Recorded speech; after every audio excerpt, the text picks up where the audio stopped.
This just happened to me, and I'm sure it's happened to you. Someone asks you how AI works. You use it every day, you love it, and your brain goes completely blank. You start talking about training data, large language models, parameters. You can hear yourself losing them. Their eyes go to their phone. You've confused them and lost them. Today I'm going to fix that. By the end of this video, you'll have a one-sentence answer that works every time, and a ready response to the 5 hardest questions skeptics throw at you. The wrong way, and the right one. Most people who use AI explain it the wrong way. They explain what it is, technically. But the person asking doesn't need technical. They need relatable. So here's the rule. Lead with what it does, not what it is. The best one-sentence answer for almost any audience is this. AI is software that learned from so much text, images, and data that it can now have a real conversation and help you get things done. That's it. Don't add more unless they ask. You never lead with machine learning. You never lead with neural networks. You lead with what it does for a person. The curse of knowledge. Here's why AI users are usually the worst at explaining AI. You've used it so much that you've forgotten what it felt like not to understand it. Psychologists call this the curse of knowledge. Once you know something deeply, it's almost impossible to imagine not knowing it. So you over-explain. You use terms that feel obvious to you. You assume they can picture it. The fix is simple. Stop explaining AI. Start explaining what it solved for you. Not, AI can summarize documents. Instead, I used to spend an hour reading through meeting notes. Now I paste them in and have a summary in 30 seconds. That's a story. Stories land. Definitions don't. Every time you give them a story from your own experience, you make AI feel real. Every time you give them a definition, you make it feel like homework. The 5 questions. Here are the 5 questions skeptics always ask, and the answers that actually work. Question 1. Doesn't it just make things up? Yes, sometimes. This is called hallucination, and it's real. But here's the honest answer. It's like using Google. Google can return a wrong result too. You still verify what matters. AI gives you a starting point. You stay in charge of checking the work. The answer isn't, no it doesn't. The answer is yes, which is why I still think. Question 2. Isn't this just stealing people's work? This is a fair concern. AI learned from existing human writing the same way you did, by reading, listening, absorbing, and then producing something new from patterns.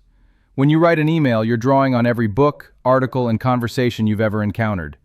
AI does the same thing at massive scale. The legal questions around this are real and still being worked out, but the output isn't a copy, it's a synthesis. Question 3. Won't it take everyone's jobs? Some jobs will change, some tasks will go away, but that's true of every major technology shift. Spreadsheets didn't eliminate accountants, email didn't eliminate communication. What AI mostly removes are the parts of a job nobody liked. The repetitive, the tedious, the administrative. The parts that require judgment, relationships, and creativity are the parts AI still can't touch. Question 4. How does it actually work? Here's the analogy that works best. Imagine you read every book, article, and website ever written. All of it. Then someone asks you a question. You answer based on patterns you absorbed. AI did exactly that, with hundreds of billions of documents and a lot of math helping it find what comes next. It doesn't understand meaning the way you do, but it got so good at predicting the next word in a sentence that the results feel like understanding. Question 5. Should I be worried? Honest answer. Some concern is healthy. The same way some concern about social media or the internet was healthy. The people shaping AI are the ones who understand it well enough to ask good questions. Avoiding it doesn't make you safer. It just leaves the decisions to someone else. Here's something most videos about this topic leave out. Most AI explanations fail not because the listener is confused, but because the person explaining is defending. When someone is skeptical, we feel attacked. We go into advocacy mode. We try to convince. We over-promote. The better move is to agree with their concern first. Yeah, I get that. I had the same reaction when I first heard about it. Here's what I actually found. That one move, from defending to relating, changes everything. Skeptics aren't asking for a lecture. They're asking to feel heard.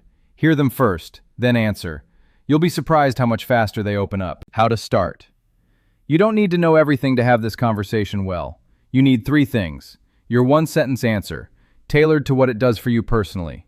One real story from your own use, and the honest acknowledgement that it isn't perfect. Practice saying this out loud before you need it. I use it like a very smart assistant. It saves me about an hour a day and I still check anything important.